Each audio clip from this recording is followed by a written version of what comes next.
Keren. Kenapa tuh truk depan? Kenapa tuh? Waduh, hampir. Waduh, rem blong ternyata. Waduh, blong teman-teman.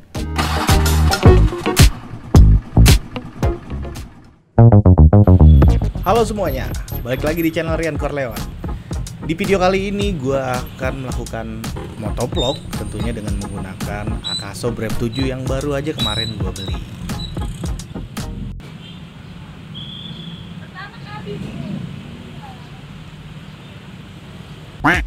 Dan yang pastinya di video kali ini sesuai judulnya, perjalanan gue akan menempuh jarak sebesar 295 km dari Jakarta menuju ke Kuningan, Jawa Barat. Kota yang penuh kenangan bagi gue, kota yang penuh nostalgia gitu bagi gue. Karena kenapa? Nanti gue ceritain dalam perjalanan ini ya. Nah, gue habis ngisi bensin nih, dan tadi gue sebel banget ada mobil yang ngantri di antrian motor. Udah gitu dia nanyain Pertamax, dan jelas-jelas di situ padahal udah ada tulisan ya, Pertamaxnya habis. Nyebelin banget kayaknya. Kalian pernah ngalamin hal serupa? Tulis di kolom komentar ya. Nah, gue mulai dari Jakarta nih, 0 km. Gue anggap aja 0 km itu dari Jakarta ya. Oke, check it out untuk ikutin perjalanan gue ke depan.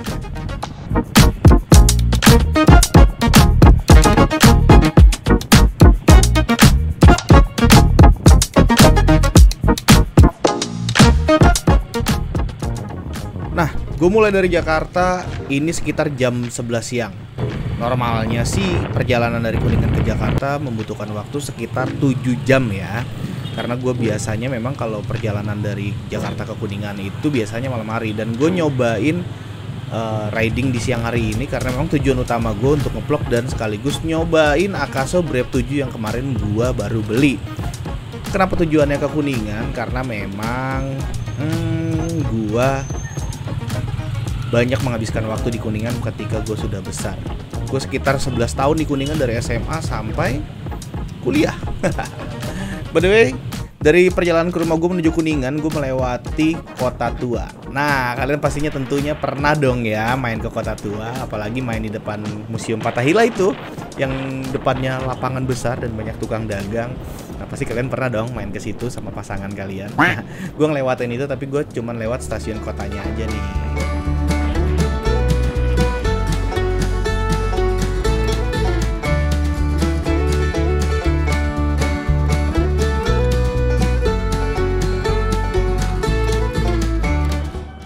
Teman-teman di sini siapa yang kalau hobi naik motor tuh malam-malam? Gue salah satunya ya.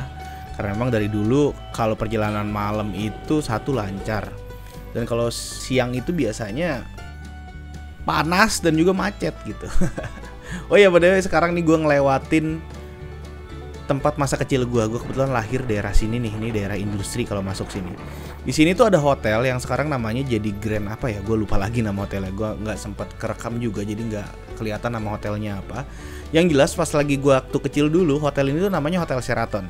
Kalau nggak percaya, kita lihat nih di depan. Di depan masih ada haltenya yang namanya halte Sheraton gitu. Karena memang dulunya itu di sini hotelnya Hotel Sheraton. Nah, itu dia halte Sheraton, ya nggak? Nah, ini dia.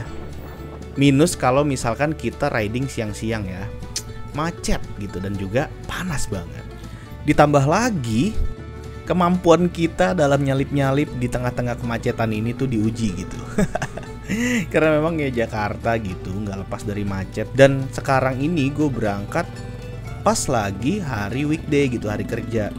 Jadi ya mau nggak mau macet gitu. Kalau misalkan weekend sih pastinya di Jakarta sepi, tapi di tempat-tempat wisata kayak di Bogor atau di tempat-tempat wisata sekitaran Bogor lah, Sentul, itu pasti bakal penuh banget sama orang-orang Jakarta. Kalau gue sih kayaknya bosen gitu ya. Bosen karena memang dulu gue pernah tinggal di Kuningan dan Kuningan itu tempat yang sangat indah. Teman-teman udah pernah ke Kuningan belum? Kalau udah pernah, tulis di kolom komentar ya pernah kemananya. Pasti gue tahu tuh pernah kemana, karena gue dulu hobi banget main ke tempat-tempat wisata yang ada di Kuningan.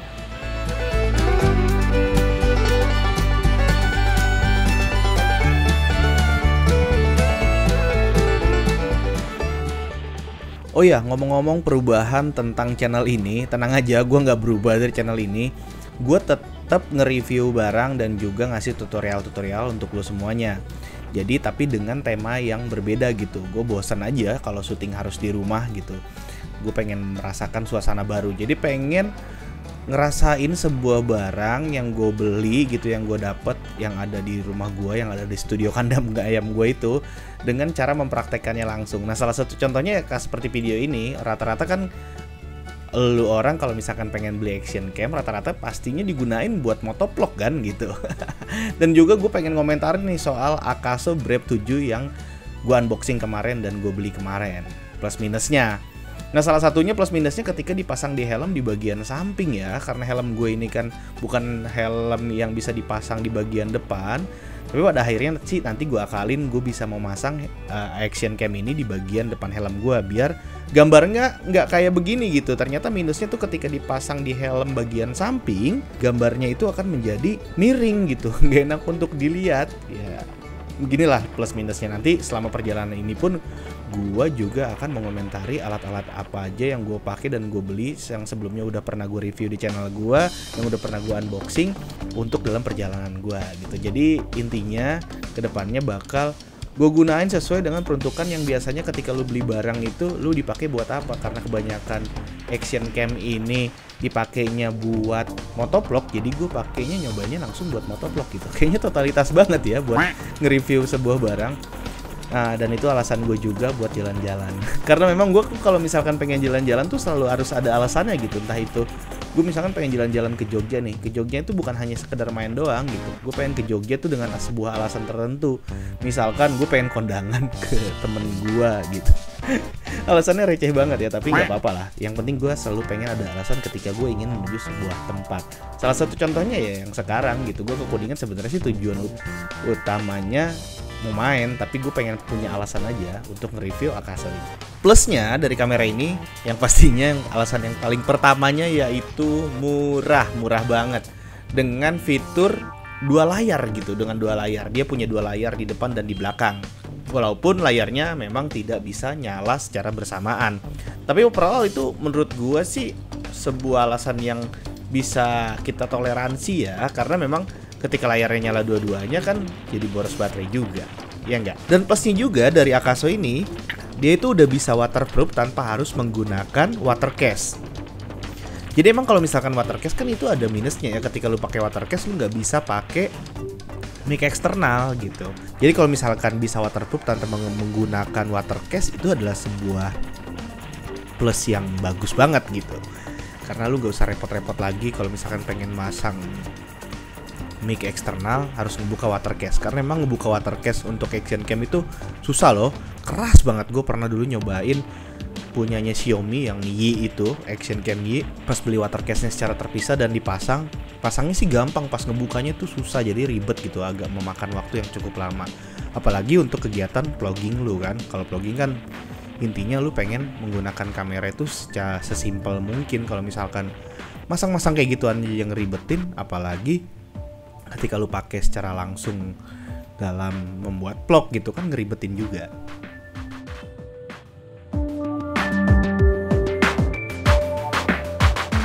Nah, balik lagi ke perjalanannya. Di sini sebenarnya gue juga nggak terlalu tahu ya sama jalan ini. Gue itu ngikutin maps, di mana maps gue itu gue arahin dari rumah gue menuju ke Bulakapal, Bekasi Timur. Kenapa gue arahin dan gue tetap pakai maps ketika gue mau lakukan perjalanan? Padahal gue sering banget ke Kuningan. Karena memang jalan dari rumah gue ke Bekasi itu kan cukup jauh, dan yang paling sebelnya itu kalau ketika gua melakukan perjalanan dari Jakarta ke Bekasi itu sering macet banget. Dimana ketika gua menggunakan maps, gua pasti diarahin menggunakan jalan yang terbaik, yang mana jalan itu nggak macet gitu. Nah itu sih utamanya, walaupun agak sedikit jauh, agak muter. Gue juga belum pernah lewat jalan ini.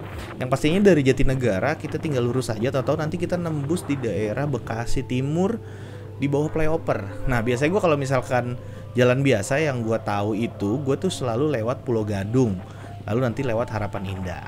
Nah nanti gue juga pengen ceritain nih sedikit tentang Bekasi, karena memang gue juga punya kenangan tentang Bekasi Timur. Gue pernah tinggal di Bekasi Timur itu dari kelas 2 SD sampai kelas 2 SMP. Makanya gue juga sedikit banyaknya tahu juga loh tentang Bekasi.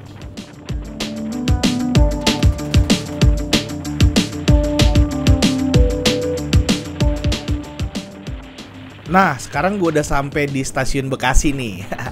Ngomong-ngomong soal stasiun Bekasi, Gua dulu pas lagi mau naik-naikan kelas 2 ke kelas 3, gue tuh pas masih kecil banget gitu, gue sering banget bolak-balik Jakarta Bekasi ya. Dulu masih yang tadi Hotel Sheraton itu, jadi gue masih sekolah di situ sampai kelas 3. Tapi gue udah pindah posisinya, udah di Bekasi. Jadi gue terpaksa setiap hari harus bolak-balik Bekasi Jakarta. Nah, bagi lu yang suka ngeluh-ngeluh nih kalau misalkan tempat kerjaannya jauh, gue dulu lagi kecil, umur masih sekitar 8 tahun, sering loh bolak-balik Bekasi Jakarta sendirian gitu. Tapi diantar juga sih, tapi sampai stasiun doang gitu.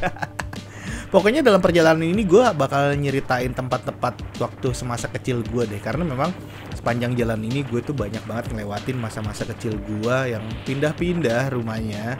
Jadi juga kebetulan juga jalan-jalan ini, jalan jalur lintas Pantura ini, itu adalah jalur lintas yang udah gak asing lagi di mata gue.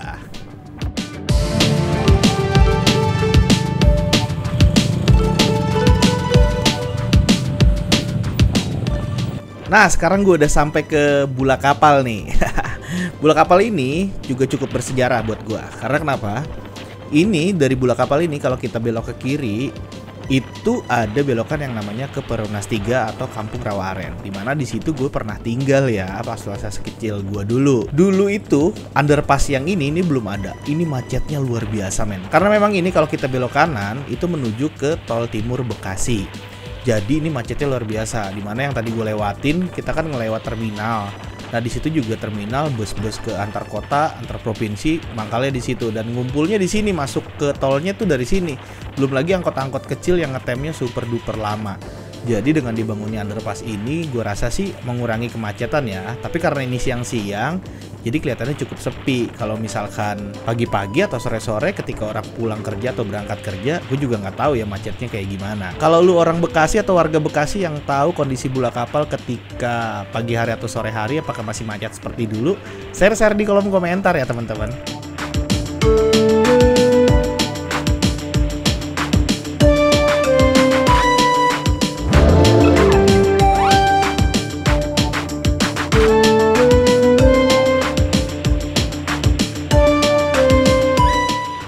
Nah teman-teman, kebetulan sekarang gue udah sampai di Cikarang ya. Ini adalah sebuah kawasan di mana banyak pabrik-pabrik besar berdiri.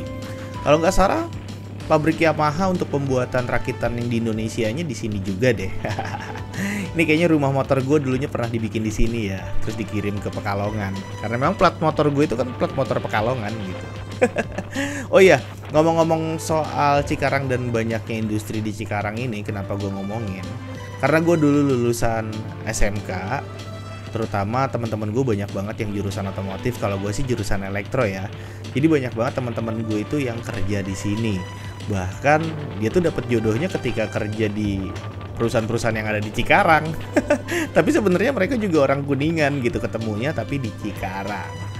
Dan ngomong-ngomong juga soal Cikarang, di sini tuh karena cuaca sekarang lagi mendung ya. Kalau lagi siang biasanya, kalau lagi nggak mendung, itu panasnya luar biasa. Ditambah lagi dengan mobil-mobil transformer yang gedenya luar biasa. Jadi kalau misalkan lu bawa motor di siang hari kayak gini dan terus kondisinya lagi rame dan padat dengan mobil-mobil besar, bus antar kota antar provinsi, dan juga mobil-mobil angkutan barang kontainer dan lain-lain, pasti muka lu ngebul.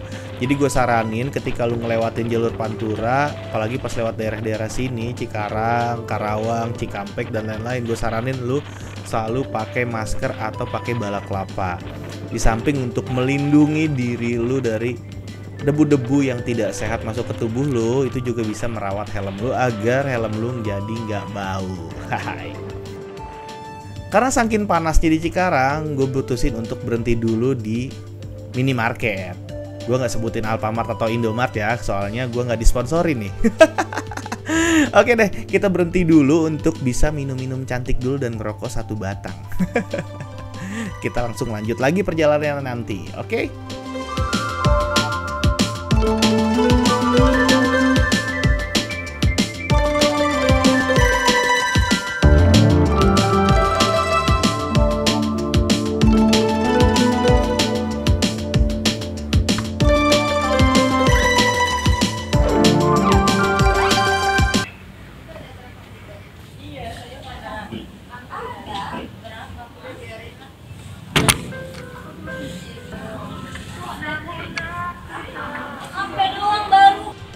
Nah, karena kita udah selesai minum-minum cantiknya dan juga udah seger lagi, kita melanjutkan perjalanan teman-teman. Nah, dari sini gue nggak berhenti-berhenti lagi sampai ke Kuningan. Biasanya sih begitu ya, gue nggak pernah berhenti lagi. Dalam perjalanan gue dari Jakarta ke Kuningan, gue tuh biasanya berhenti cuma sekali. Itu pun cuma buat ngisi bensin kalau misalkan bensinnya habis ya. Karena motor ini kapasitasnya lumayan besar, jadi selama gue perjalanan gak habis gitu. Dari Jakarta ke Kuningan gue ngisi bensin sebesar 70.000, yaitu menggunakan bensin pertalit. Kalau dulu pas gue lagi masih pakai motor Vario, gue bisa ngisi 2 kali karena memang tangkinya kecil. Dan karena perjalanan gue ini isinya cuma jalanan doang, jadi gue persingkat aja ya perjalanan gue mulai dari Jakarta sampai ke Kuningan, yaitu melewati daerah Karawang, lalu Subang, lalu Indramayu, kota Cirebon, dan akhirnya sampai ke Kuningan. Lu bakal tahu keindahan kota Kuningan gimana. Dari jalannya aja udah bagus banget gitu, karena memang Kuningan itu berada di kaki Gunung Cermai yang pastinya tempatnya sejuk. Namun sayangnya karena memang perjalanan gue ini memakan waktu 7 jam, jadi gue sampai Kuningan itu udah malam dan gelap, nggak kelihatan keindahannya kayak gimana. Gue cukup merasakan kesejukan yang ditawarkan oleh Kabupaten Kuningan. Jadi jangan ragu-ragu kalau misalkan lu pengen liburan, kalau misalkan ke puncak ternyata macet, nah pilihannya yang paling deket sih kata gue Kuningan ya. Oh iya, ada sedikit insiden nih ketika gue mau masuk ke daerah Kuningan pas lagi daerah Gronggong. Emang daerah ini langganan kecelakaan ya, karena memang kalau misalkan lo lihat sendiri jalurnya itu berkelok-kelok dan juga menurun, sehingga banyak banget kecelakaan di sini yang disebabkan karena remblong dan sebagainya. Jadi saran dari gue ketika lu ingin berpergian jauh menggunakan transportasi darat, motor maupun mobil, sebelum berangkat pastikan dulu ya kendaraan lu itu udah safety. Jadi untuk menghindari hal-hal yang tidak diinginkan, karena sejauh-jauhnya perjalanan lu adalah perjalanan yang bisa untuk pulang ke rumah dengan selamat. Halo, gue udah di Gronggong nih, bentar lagi sampai Kuningan, sekitar 30 menit lagi. Gue salib dulu mobilnya, ya sorry lewat kiri, jangan ditiru ya teman-teman. Udah adem nih cuacanya teman-teman, keren. Kenapa tuh truk depan? Kenapa tuh? Waduh, hampir aja itu ketabrak. Kenapa? Waduh, remblong ternyata. Waduh, blong teman-teman. Waduh, oh mobil carry-nya ketabrak ke samping, terus mobilnya kabur ngejar tuh. Gila, serem. Aduh, sorry nggak bisa nolongin, sorry ya Pak, Bu, udah sore nih, kita udah capek pengen nyampe. Aduh, bahaya banget ya, ngeri banget ngeliatnya remblong kayak gitu tuh, sumpah. Aduh, jangan sampai, sorry nggak bisa nolongin Pak, Bu, sorry, udah sore, gue capek juga.